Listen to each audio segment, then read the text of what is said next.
more to marketing. Welcome to More to Marketing, the podcast that explores marketing, product, and everything in between. I'm your host, Susan, and today we're going to be talking about branding. I would love to introduce a very special guest, Kim.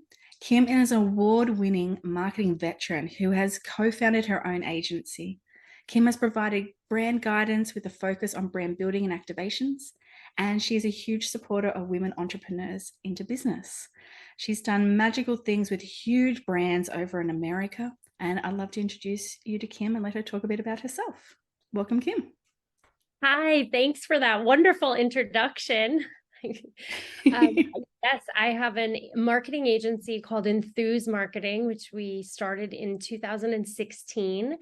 And 1 year later, we also started a nonprofit that invests in women entrepreneurs, really taking businesses from what we call new to next. So whether that be the brilliance of an idea, taking it to the next level, or those that have a certain amount of revenue, taking their business to the next level. So the marketing agency actually supports the vision of the nonprofit. And we have over 5,000 community members. Wow. So we're very proud of the work we've done helping to spark that community of women entrepreneurs. I absolutely love that giving back aspect, particularly with all your experience, to be able to help it just in feedback or other smaller ways as well. That must be just such golden little nuggets for them to continue their journey. Absolutely. And knowing that we were a marketing agency, we could have that voice within our own community of other agencies, but also with our clients, showcasing that women-owned businesses could really be a force and a driving force, and really bringing attention to the small amount of investment that goes into women-owned businesses, less than 2%.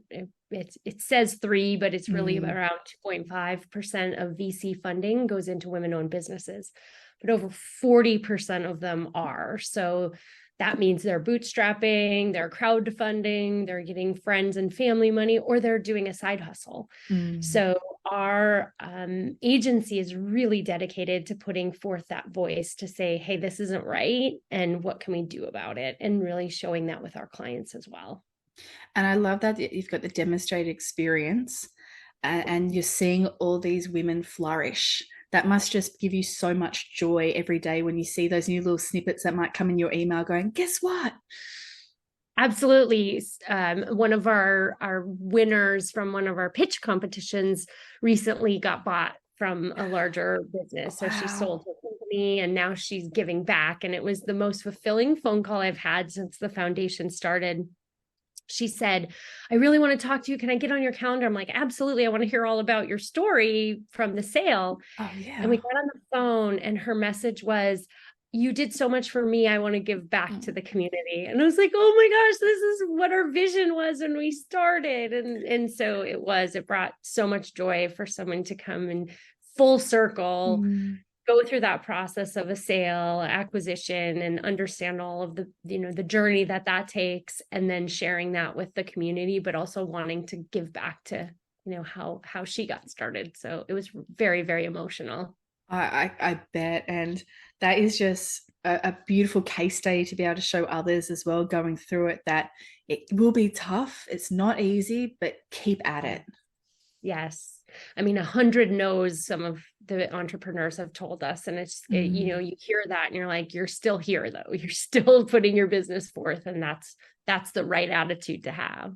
Exactly. And I think one of the more important aspects for me that I'd love to talk to you about, because I know you've got so much experience in this, is the purpose of brand when you're building. So why is that so important during those stages? Really the brand, what I call is the centerpiece or the cornerstone of a company's success. It really shapes everything from how a business is perceived to how a consumer is loyal to you, and really enables that sustainable growth. You're always pointing back to your brand and connecting with those customers. So every connection that you have is that your brand is in their face, right? And we say that about our own brand, right? Yeah. Like why we do certain things. Like there would be fundraising we could do a certain way. There would be businesses that we could help in other ways. And it's like really, no, we want to be small and mighty, and we want to make sure that the businesses we give our donations to and our money to are really making a difference and an impact. And so it helps with those guardrails too, because this is your brand that's going out there. It's like your child, like naming your child. Like you get to foster and grow it, and understanding that it's a constant. I think some people feel like, oh, I create a logo and I put it out there and it's just a brand. And it's like, no, it's a constant fluid. You always have to be kind of shaping and morphing it. Because you know that it is changing environments, right? People are changing, consumers are changing. There's a whole new wave of people coming in. The landscape that we're in with digital media, like there's something's changing all the time, and you have to make sure that your brand is stable. Exactly. And I think even if you look at some of the large big brands that have been around for quite a long time, even Nike with its tick, the tick has slightly changed over time, and the placement of it, even some of the colors have. McDonald's has slightly changed its over time as well. So, like you said, you can't just stay static. You do have to sometimes adapt a bit more for relevancy, but always keeping that customer at the core. And it is you. It's representing you. So you want it to do the best job it can and bring the right people into that you're trying to connect with. Absolutely. Absolutely. What steps would you recommend when a business is either starting a new brand or wants to maybe revitalize an existing one? How should they go about that? It's building off of something you just said. It's understanding your audience, understanding the consumer, and being out there. We One of the big things that we strive for is you have to get out in the market. You have to see how we do a lot of activation. So we're out doing programs. But if you're not seeing how a consumer is taking in the creative that you designed or the content that you put out there, and you're seeing it for firsthand, first of all, it's magical to see it, but you're getting that real-time feedback and understanding exactly how an audience is connecting with that. So that's first of all, market research, understanding the market trends too, because we're in the United States, where in California is completely different than New York City in terms of what's happening in the market, how people go to a store, how they're shopping in a retail environment, versus New York City, where it's very much smaller footprints versus a large retail. So understanding the market trends and where you are. And then what's what I would call your unique prospect, right? Like your unique selling proposition. What is so unique about your brand, and how does that make it different from its competition? And once you know those things, you can really start to, as a number 2 step, clearly articulate what the values and mission are. So if you know all of those things, like what's my audience, what's happening in the market that I want to go in or go into, and then what is different about my brand, then that's when the architecture of those brand values and that mission have to be so crystal clear. I think that's the hardest thing for any brand to do. It's hard for me. Just articulating something with, less than 10 words, and understanding that those 10 words have to be so sharp and crisp that they say exactly what you need to do.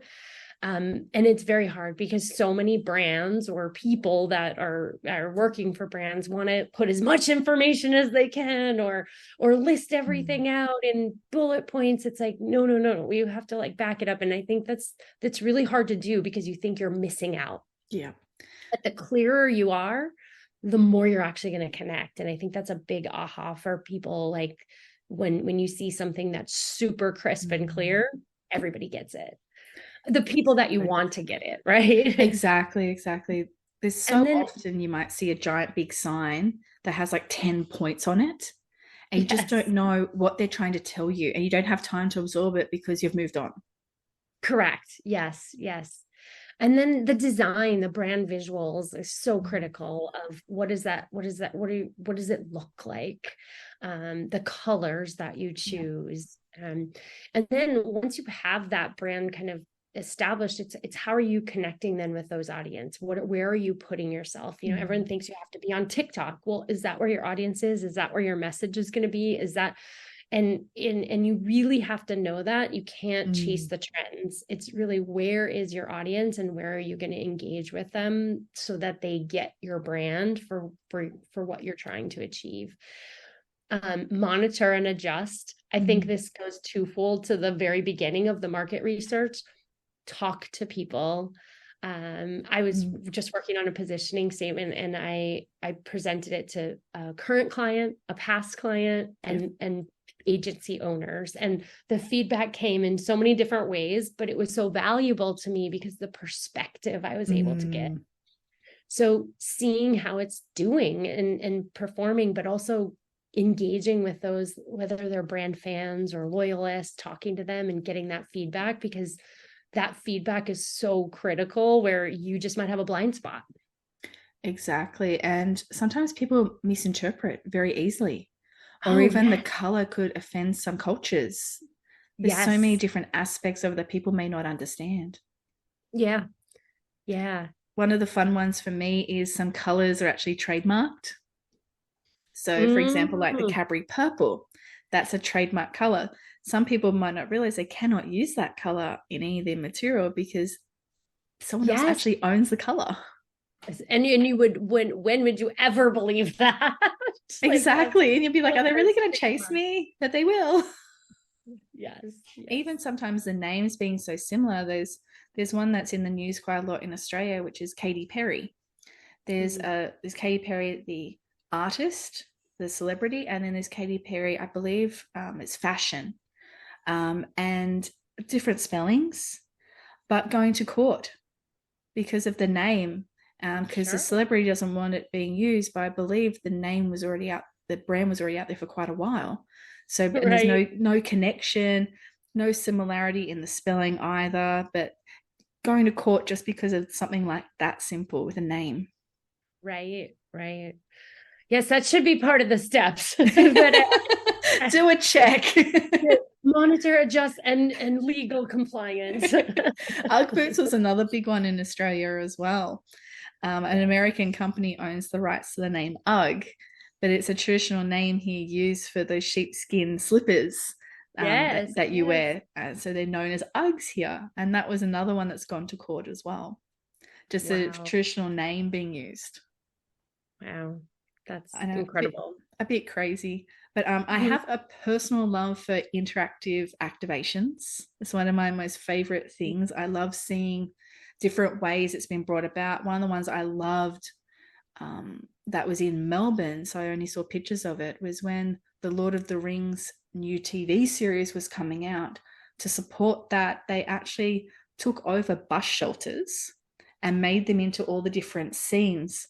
So one of them might be inside a palace, the other one was outside in a forest. So they actually put like leaves on the top, and they changed out the benches to be like a log or wherever it might be, or thrones. I thought that was absolutely amazing. And I love seeing those kind of things that you can actually touch, feel, and have a sensory experience around. And I know you're huge at this, and I believe that it's actually the art of visual merchandising is underestimated and underrated. So what are your views on activations, and how can they be incorporated? I'm so excited about this question. First of all, I'm like, I didn't mean to be rude and cut you off. I know. You're like, I want to answer. I love it. It's the core of what we do. And what is so essential, I think, is exactly where you were going, it's visual storytelling. And I think we often overlook that when we're walking in a store, of like, there's an opportunity to make an emotional connection with someone just by what you were saying, like the doorway. How is the door perceived? And being in the hospitality environment, I think the hospitality world is excellent at that. If you think about the Ritz-Carlton experience or any of the luxury hotel properties, they're thinking about you as their guest well before you've entered the door, right? Like, they see who you are when you're made your reservation. They know things about, and they just make every detail special. And I think that's how we think about activations, is how every single person's going to perceive every part of it from the moment they step out. We do a lot here from an activation perspective in Grand Central Station. Wow, that would be amazing. Grand Central is a busy transit hub, right? Like Yes. people are going to work, they don't want to stop, they don't want to engage unless something captures their attention. So for us, it's all about knowing how to, you've got seconds of their time, and how do you make them stop? But then immediately there's a form of, whether it's personalization or something feels like right for them. We do a lot of work with the spirits industry, so the beverage alcohol space. So if you can connect with someone as they're walking, and it's coming up on Father's Day, and we can custom print your dad's name on a Johnny Walker bottle, and like you have to understand the environment that you're in, but then to connect it to be something personal where they feel like, oh, you know exactly who my dad is, or I want it for me, or I want it for my wife. Like, I'll take two. Yeah, exactly. It makes people feel understood. Like you're like, oh, or this was a moment where we do a lot for sparkling water and still water. And like, so it's like, I'm thirsty and you just handed me water at that moment of need, the moment of need. So like, that's how our creative team really looks at activation, is like, what's the story we're trying to tell? How much time do we have? So there's different environments, right? Like you could be at you're sponsoring a concert, and you might be in a space as people are walking in, or a football game, or a sporting event. And so you have to understand, like, they're walking to get to the game. You have that limited time frame. So, and what's their mindset? Are they happy? Are they excited? At the end, we call it exit sampling. Their team may have lost. So you have to be prepared for that. So what is that? What is that one thing you want them to take away, and then build everything around that? And then people feel, this brand gets me. There's a connection that really makes them remember it. And that's, I think sometimes when we think of activations, it's putting, just what we were talking about, branding, putting too much in there that people get confused or overstimulated. They don't remember it. They don't remember what brand it was. They don't remember, they might remember parts of it, but they don't get the core message. So when I say storytelling, it's like, what's the start, the middle, and the end that we want someone to do, and how much time do we have to get it, and then retro it into that environment. No, I think I haven't seen any of live Central Station ones, but I can imagine that they're quite big. It wouldn't just be like the ones I've seen in Sydney. So in our train stations, there'll be just like a little booth and two people standing there, or maybe even a big esky kind of thing that looks like a can of whatever the drink is, and they just stand handing it out. And it's just mass sampling. That's what we normally see when we're in the Sydney train stations. How does that actually look for you though when you're at Central? Can you try and describe it a little bit? Yeah. So the wonderful thing about Grand Central Station is there is a large footprint. So you can have activations that are very scalable, meaning you could have that small footprint like you talked about, with just a kind of a, what I'll call pop-up display, where you can mass sampling, but you can have a large experience. This wasn't one of our activations, but it was a tourist company, and it was all promoting Beverly Hills, California. So Beverly Hills, California in New York City. And they created an entire cityscape. Oh, wow. So it looked like you were walking the streets of Beverly Hills, and almost creating all of the things you could do if you traveled there. And the whole idea was, hey, think about this on your next vacation or your next trip. And there wasn't like booking agents there to book it for you. It was all just that memory of like, oh, there's the sign, the Hollywood sign I can see, or, the Beverly Hilton Hotel, like all of these vignettes, and the shopping areas, and everyone felt like they wanted to go there, even though all of those things were probably in their backyard in New York City. It was just this like kind of oasis. And so as you're walking to the train, now you went and you're just like, oh, that was really fun. I love the fun aspect of that as well. But for the business itself, maybe even that as an example, how do you actually measure the impact of activations for the brand and also its worth? Because there would be a type of return on investment you'd hope to receive. Which is but everybody is looking at now, especially in a squeeze economy of every dollar has to be measured. There's quite a few ways, and we have proprietary ways that we measure. And when I say proprietary, we take all of the things that are happening within the space, whether that be the pre-promotion on digital and social, who's engaging with it, really foot traffic. So, and the day of, and then if there's any financial measures that we have, if it's a brand that's sampling, as you said, that you can see, were there any sales, the spikes in sales? We usually do a look of the whole month. So get the long tail effect. Yeah. How did that work? We look at social media shares, if there's any kind of photo engagement. And then we actually do consumer surveys right on site. So this is a great one to understand. Like, have you ever heard of this brand before? Did you ever buy it? Have you bought it in the last 3 months? And just asking very simple questions that you can get very fast. Yeah. You can then say, oh, we reached new consumers, or, oh, we reached people that already love this brand and are brand loyalists. So now there's a way to reward them for that loyalty. So if you could get some data capture, a lot of photo engagements are so easy to get data capture, whether that's a scan QR code or a picture. They can, then return their email and you can say, thanks for coming. Here's an offer. So really that engagement. So all of those things combined, I just think that there's two things. There's the qualitative, what's happening from the quality of, like, are you delivering on that brand experience? So is that worth to a brand? And then there's the quantitative. And I think you have to have a balance of both because in an activation world, you're doing both in terms of brand building as well as driving the commercial kind of aspect as well with sales. Exactly. And I've actually been one of the people in the queue for one similar to this when Friends was being brought around back into all the countries. One of the big streaming services, I believe it was Stan at the time, was picking it up, and they put in an actual coffee shop in the middle of one of the parks in Sydney, and you could line up. You didn't get anything. You could line up and just get your photo in the room. And there were a few people there that would hold your phone up, and you had a couple of little props you could chuck on yourself, like a hat or a scarf or a mug, and you just sit on this couch.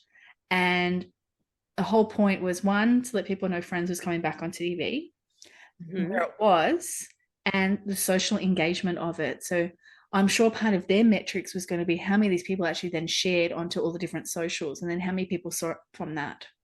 Yeah.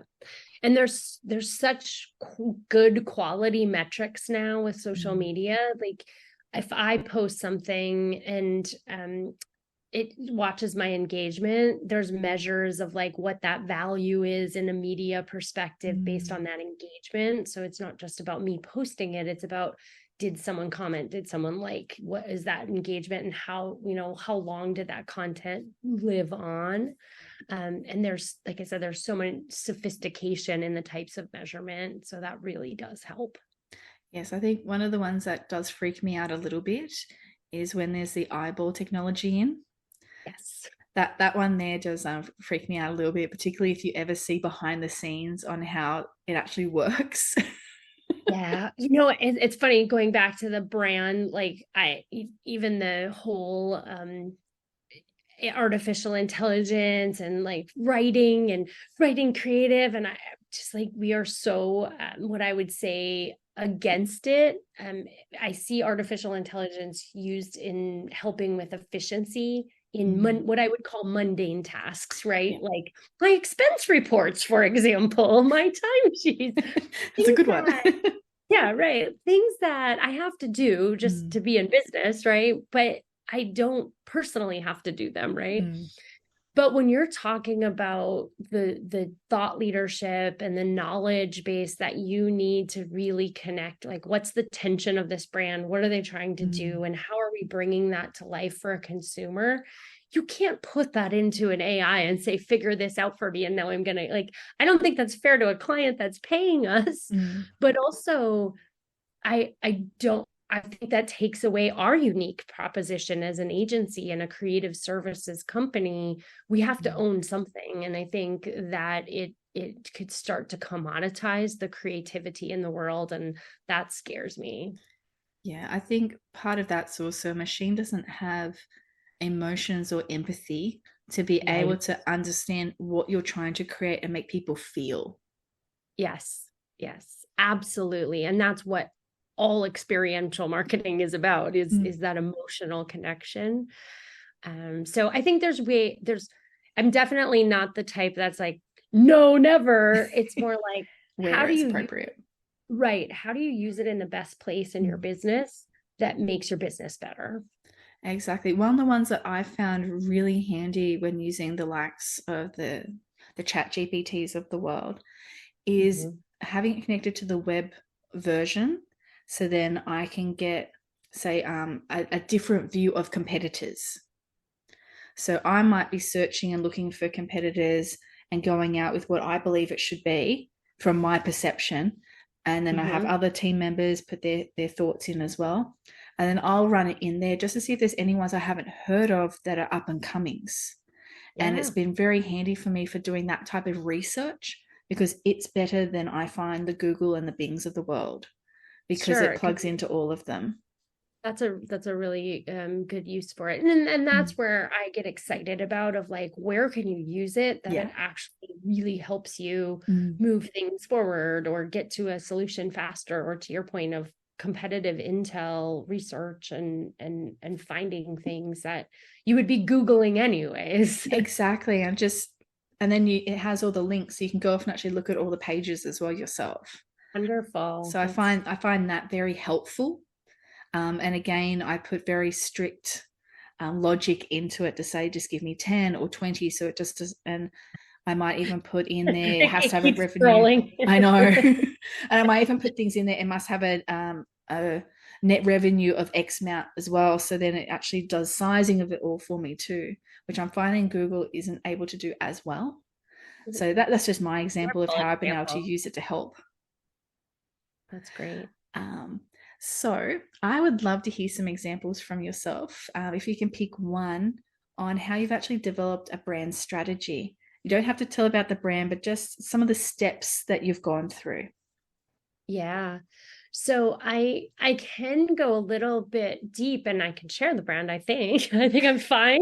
I am, because it's out there.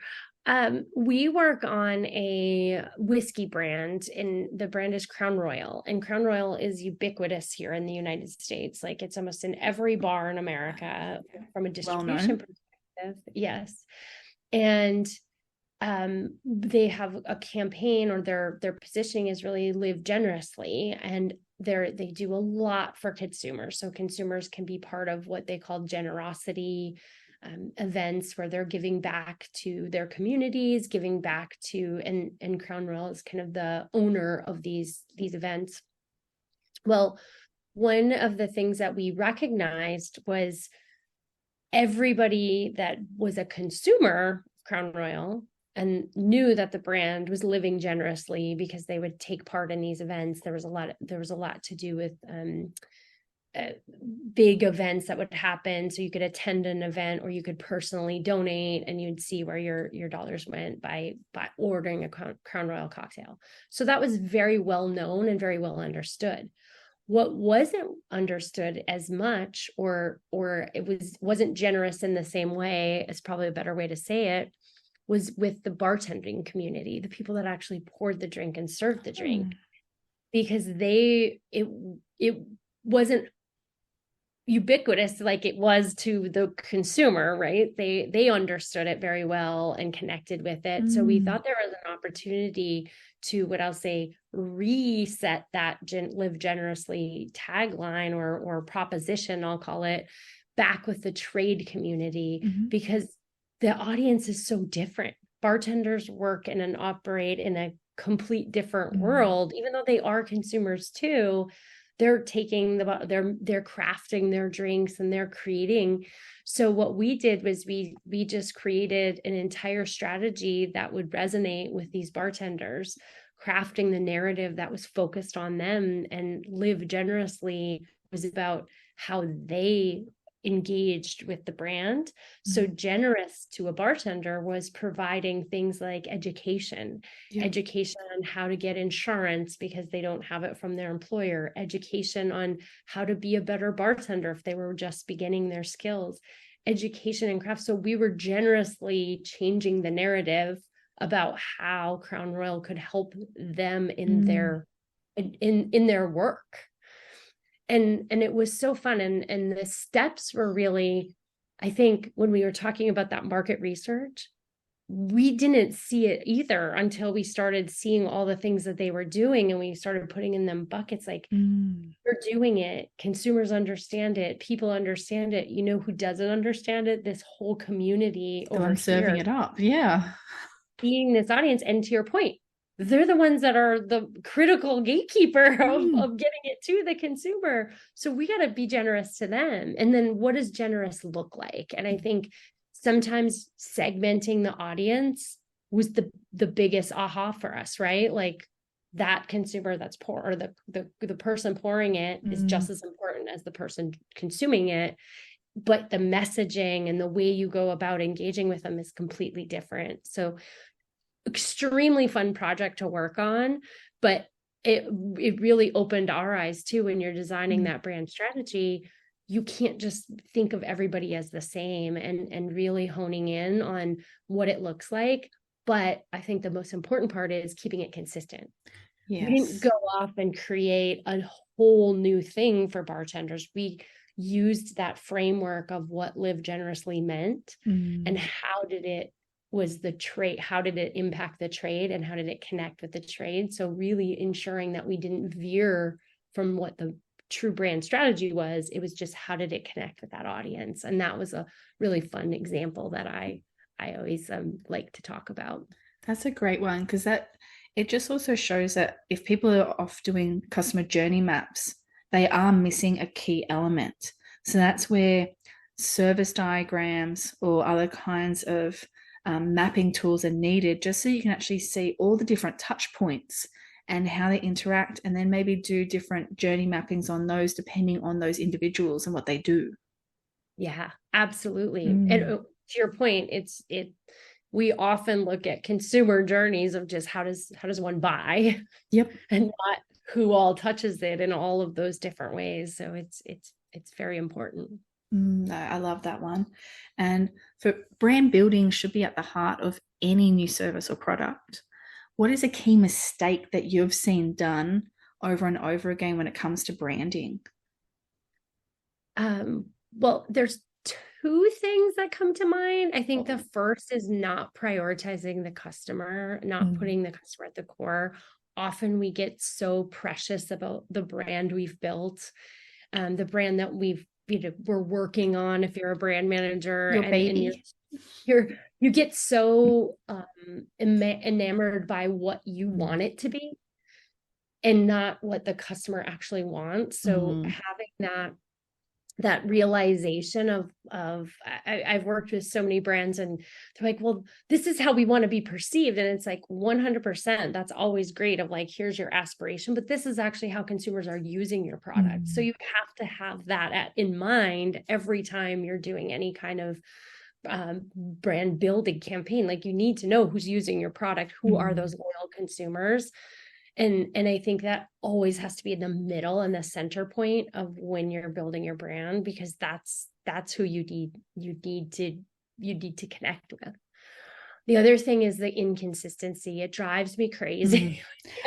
Yes. A brand, like we were saying, like, it's chasing a trend, or like wanting to do something for a PR stunt, or like and then forgetting that their brand is what people will remember, and then they have a different message because they think they have to change it up all the time.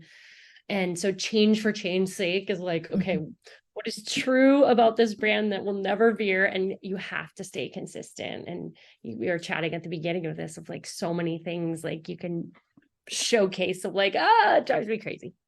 I agree, and it does drive me nuts when I see something very random going on out there, and I just stop and I'm like, why? Yeah. And it's not a good why. It's a bad why, because you're just like, that doesn't make sense. Like for me, one of my pet peeves is random train takeovers on the outside that make no sense whatsoever. And it's just to get a brand name out there because trains happen to go through train stations. People stand and wait for a train, but it just doesn't make sense. Yeah. Right. Right. Because you don't have time to read it half the time. It might have graffiti on it, whatever it might be. And it's just like, probably a waste of a lot of money. Yes, absolutely. Absolutely. But those are the big ones for me. Consistency and customer at the core. Yeah, that makes complete sense. I know you have worked on many, many brands and building many brands as well. But what excites you the most about doing this? Oh wow, that's It's a loaded question. it's a fun question too. I think it's the I'll say melting pot of so many diverse disciplines, if that makes sense. So the discipline of like human psychology with creative mixed with, analytics, like you're constantly, so you're looking at data, you're looking at how do people interact, and then you're saying, how do I mix it up in a creative? So it's like I feel like a chef, right? Like Yep. you're creating something. So I think those things together just can make magic happen. And so for me, that's so fun. And it's so fun to start with like, what's the problem? And the creative solution is not, and we say this so often, everyone's like, oh, we have to go to the creative team. It's like the creative solution can be found anywhere. It's really what's the problem we're trying to solve, and how the creative solution gets, well, I'll say, to life, the recipe delivered. It doesn't always have to come from a creative team or a creative member. It can be the strategy team. It can be the account team that like understands the client. But I think that's been a big push we've had within the walls of our own agency, is just understanding that it's not just a thing you have to make. It's how are we answering the problem? And it's opened our eyes to even just how we have conversations with clients. It's like, getting to the problem or getting to the solution is 3 steps. It could be hiring someone in a role that you don't have, or it's connecting your sales and marketing better and through this work, but it's not necessarily a website or a design of something or an activation. And that's been fun to do too, because you're still doing those kind of, what I said, divergent thinking coming together, but it's like, oh, this is the solution, and it doesn't have to be an output of something. I love it. It's all the discovery pieces to get to the end. I love that.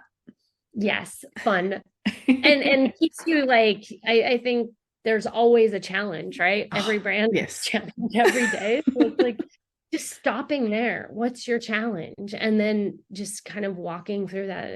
And we are so fortunate to work with so many wonderful brands that come to us like that, and have realized that we just are problem solvers. We're not necessarily, I hate the word saying we're this kind of agency or that kind of agency. It's like, we just solve problems. So, give us the problem, and, we may not be able to come up with the solution, but if we know what the problem is, we're so much more creative.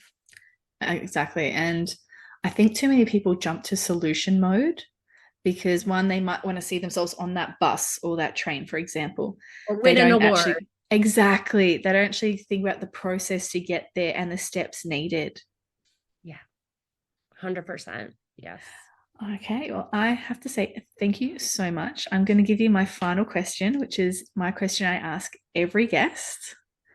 Oh, this one may make you, I don't know, you might go multi-personality on me and have like 5. But what brand, any brand in the world, best represents you and why? oh my gosh. So wow, that 100 come to mind as you said. Yep. So I have to think, but if right when you said it, I probably shouldn't have been thinking right away, and I should have stopped while I was trying to like manage. But I think of a brand when I think of me personally is something that's timeless. Mm-hmm. And when you say the name, it brings you joy. So I think I would choose Disney because it Classic. encapsulates a sense of wonder and endless possibilities. And it's Um, fun. it's fun and it's just I think there's something really special about finding magic in ordinary everyday moments. And I think they've done a wonderful job of that. And if you said that name to everyone, you just like people will feel that magic. And so my personality or something that I could relate to is like, I want people that when they hear my name, that's what they think of, like endless possibilities or like fun. And it's Creating things in new ways. yeah. And something in those like simple everyday moments of just hello, like and having fun. My dad gave me something when I worked in his restaurant when I was very young. I used to go there after school and he would put a milk crate down and I would stand on it and wash dishes. And he always said, be memorable. And I didn't know what that meant. I didn't. So what I started to do was fold the napkins for the day shift because I was there in the after school and I would leave little notes for the team that came the next day. And it was my way of being memorable. And so that all just kind of like felt natural to say Disney because of just that what my dad taught me when I was like a kindergartner. Oh, thank you for sharing that. That's absolutely gorgeous. And I think it does fit you very well from our discussion today too. Oh, that's great. That made me happy. So just to sum up, Kim has been so generous with her time. She's gone through all different things about brand. The brand itself is the cornerstone. You need to make sure that it's being perceived correctly for the loyalty to be built because you want it to be consistent. If you're ever in doubt when you're in the building process, go out to market, talk to people, find out who your audience is, how they're interacting, and get that real-time feedback through the market research. Trends aren't necessarily something to always jump on. Be mindful before you do, because it might not be where your audience is, and it might be wasting some precious time that you could be devoting somewhere else. Always look for your unique selling proposition and have that etched in as part of your values and mission. Try and find those 10 words that best describe you so they're clear and concise. And as always, visuals do make a difference. So do take time in what your colors, your fonts, and everything else is, because that's part of the brand. It represents you. And as always, for me, my love of activations, they are visual storytelling.